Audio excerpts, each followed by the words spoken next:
Time حضور یہ بتائیں، یہ تو زیادتی نہیں کر رہے،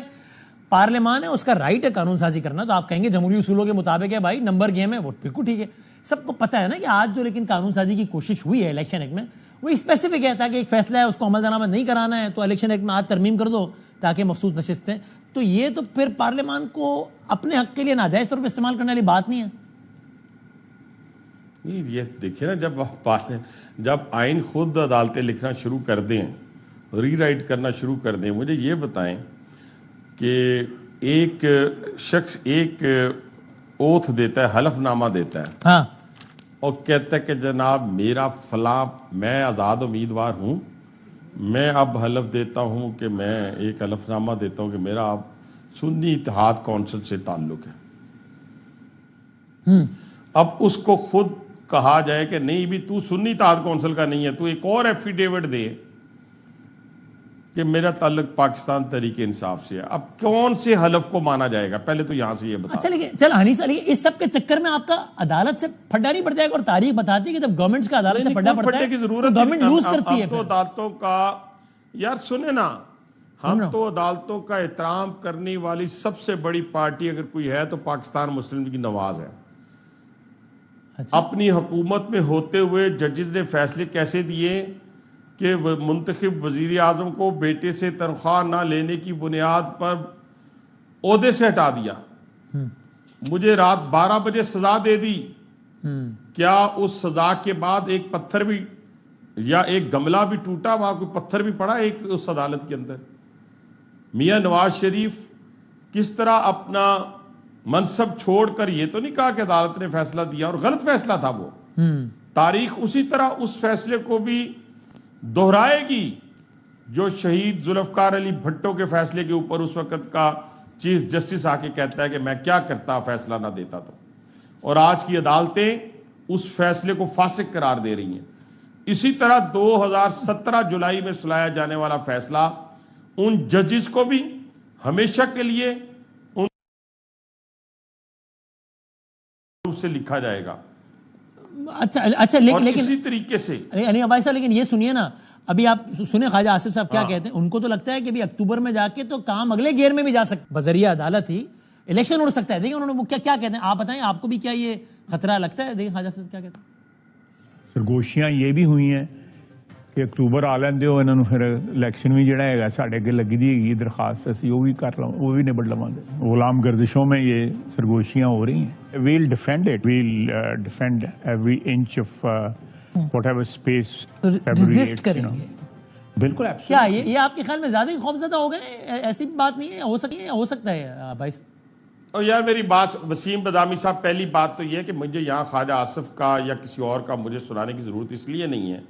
کہ میں وزیر اعظم کے بہاف پہ آپ سے بات کرتا ہوں۔ اگر پرائم منسٹر نے کوئی بات کی ہے، ایسی کوئی بات کی ہے تو مجھے بتائیں، وہ تو بڑے پر امید ہیں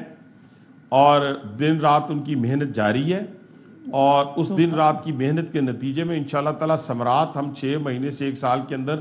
سمیٹنا شروع کر دیں گے۔ ہمیں کوئی ایسی چیز نظر نہیں آ رہی، میرے وزیر اعظم کو کچھ چیز ایسی نظر نہیں آ رہی، لیکن ہمارے اندر کچھ انٹلیکچوئلز پیدا ہو گئے ہوئے ہیں، وہ کوشش یہی کرتے ہیں کہ ہم کوئی ایسی بات کر دیں جس سے بریکنگ نیوز بن جائے۔ اب وہ وقت گیا بھائی جان، میں بھی 30-35 سال سے پریکٹیکل سیاست کے اندر ہوں، اب ہمیں بریکنگ نیوز بنانے کا پاکستان کا وزیر دفاع ایک بیان دے رہا ہے تو اس کو نامزد پاکستان کے وزیر اعظم نے کیا ہے اور مسلم لیگ نون کے ساتھ کا تعلق ہے، تو وہ بھی اگر بات کر رہا ہے تو مسلم لیگ کو ریپرزینٹ کر رہا ہے۔ انفرادی طور کے اوپر انہوں نے کوئی بات کی ہوگی، میں اس بات سے بالکل اتفاق نہیں کرتا، اور اللہ تعالیٰ کے فضل و کرم سے وزیر اعظم اور ان کی پوری ٹیم اور ان کے اتحادی جو ہے اس ملک کی بہتری کے لیے دن رات محنت کر رہے ہیں۔ اچھا اب یہ بتائیں، لیکن یہ جو بیانیہ ہے پاکستان تحریک انصاف کا، ابھی ایک تو صاحب یہ بھی کہہ کر گئے سینئر رہنما وہاں پی ٹی آئی کی سائڈ کے کہ جناب وہ چیزیں تبدیل ہو رہی ہیں، یہ بیان اس وجہ سے آیا کہ چیزیں تبدیل ہو رہی ہیں۔ آپ کو یہ لگتا ہے کہ ایک دم سے ان کا، کہاں تو وہ یہ کہتے تھے کہ عاصم منیر صاحب ہر چیز کے ذمہ دار ہیں، کہاں وہ ریکویسٹ کر رہے ہیں کہ عاصم منیر صاحب یہ نون ہمیں لڑوا رہے، یہ حالات کی تبدیلی کا عکاس ہے یا کیا ہے؟ بدامی صاحب دیکھیں، پہلی بات تو جس شخص کی بات ہم کر رہے ہیں بانی پی ٹی آئی کی، پہلے دیکھیں جب 1971 کی وار کے حوالے سے انہوں نے اپنے اکاؤنٹ پہ وہ ویڈیو اپلوڈ کی تو آپ کو یاد ہوگا کہ انہوں نے انکار کر دیا کہ جناب میں نے تو کی نہیں، یاد ہے آپ کو؟ جی ہاں بعد میں انہوں نے کہا نہیں جی میرے ہی اکاؤنٹ سے ہوئی ہے، مان گئے، ٹھیک ہے جی۔ اس کے بعد انہوں نے کہا کہ میں نے تو کبھی 9 مئی کی پروٹیسٹ کی کال دی نہیں، لیکن پھر انہوں نے مان لیا کہ ہاں میں نے دی تھی پرامن۔ پہلے انہوں نے کہا کہ میں تو جیل میں تھا، مجھے کیا پتا کیا ہوا ہے، لیکن اب وہ کہتے ہیں کہ میں نے پہلے سے کہہ رکھا تھا کہ جب مجھے گرفتار کیا جائے گا تو جی ایچ کیو کے باہر آپ نے احتجاج کرنا ہے۔ اب آج ایک نئی چیز آئی ہے بدامی صاحب، اس کے اندر ایک انہوں نے چیز رکھی ہے، وہ کہتے ہیں کہ جناب اپنا فوج نمائندہ منتخب کرے اور میں مذاکرات کے لیے تیار ہوں، اور اپنی ایک آپ نے شاید وہ سوشل میڈیا کے اوپر ایک نوٹیفیکیشن دیکھا ہو جس میں تمام جو پی ٹی آئی کے لوگ ہیں ان کو یہ کہا گیا ہے کہ وہ جنرل عاصم کے اوپر اور فوج کے اوپر تنقید نہیں کریں گے۔ میں کہتا ہوں یہ تو اچھی بات ہے، اس میں تو کوئی بری بات نہیں ہے، یہ ذرا پہلے آ جاتی زیادہ اچھی بات تھی، لیکن آج اسی میں انہوں نے تنقید بھی کی ہے سر، وہ فیک، لیکن آج اسی لمحے انہوں نے وہ جو باتیں کی ہیں بھائی صاحب وہ فیک ہے نوٹیفیکیشن، کہ یعنی وزیر داخلہ کے حوالے سے انہوں نے کہا یہ کس کا بندہ ہے، انہی کا بندہ ہے، ان کو ہوش کے ناخن لینے چاہیے، انہوں نے یہ کیا وہ کیا۔ آج کی بھی تضاد ہے، آفر کے اندر بھی تضاد ہے، لیکن دیکھیں نا یہ منترلہ آج کا نہیں ہو رہا، یہ بدامی صاحب جب سے 1 سال سے موصوف جو جیل میں ہیں 1 سال سے وہ پاؤں پڑنے کی کوشش کر رہے ہیں۔ اب دیکھیں نا مومن ایک سوراخ سے 2 مرتبہ ڈسا نہیں جاتا، اس کو تیار کرنے والے جن کے گلے تک یہ بندہ آ گیا ہے اگر دوبارہ اس سے ڈسنا ان کو مقصود ہے تو میرا کیا قصور ہے، یا عوام کا کیا قصور ہوگا، یا کسی اور کا کیا قصور ہوگا؟ تو اس لیے مجھے امید نہیں ہے، صرف اپنے لوگوں کو انٹیکٹ رکھنے کے لیے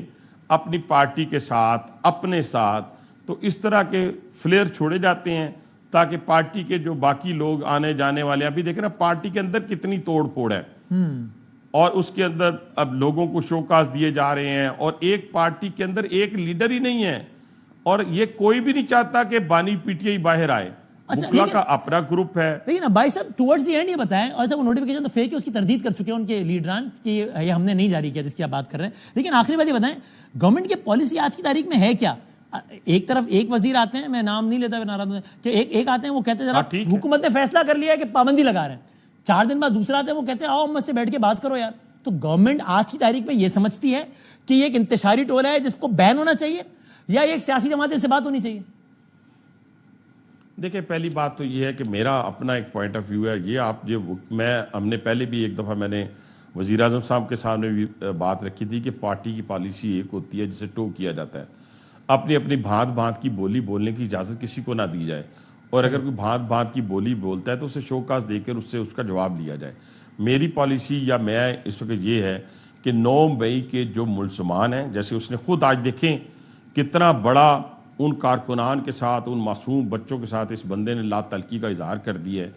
کہ جو لوگ بھی وہاں پہ گئے ہیں ان کا پی ٹی آئی سے کوئی تعلق نہیں۔ یہ بھی آج کی گفتگو کے دوران انہوں نے کہا، یعنی جو ویڈیو میں موجود ہے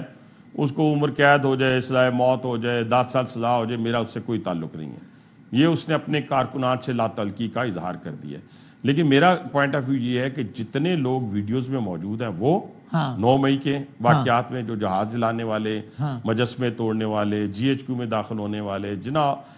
ہاؤس میں حمزہ کیمپ پر ادھر داخل ہونے والے، آگ لگانے والے، ان سب کو سزائیں ہونی چاہیے، اور ساتھ ساتھ ان کے جو ماسٹر مائنڈ ہم نے چھوڑے ہوئے ہیں، بے شک ان کو پریس کانفرنسز کی صورت میں چھوڑا گیا، کسی ایگریمنٹ کی صورت میں چھوڑا گیا، یا جن پہ اب مقدمات نہیں بن رہے، یہ جو لوگ ہیں ان کو جب تک سزا نہیں ہوتی، جب تک یہ منطقی انجام تک نہیں پہنچتے، ریاست کی ریٹ قائم نہیں ہوتی، تو ان سے مذاکرات نہیں ہونے چاہیے۔ اوکے ٹھیک ہے، یہ آپ کہہ رہے ہیں گورنمنٹ کی رائے ہے۔ بہت شکریہ جناب حنیف عباسی صاحب۔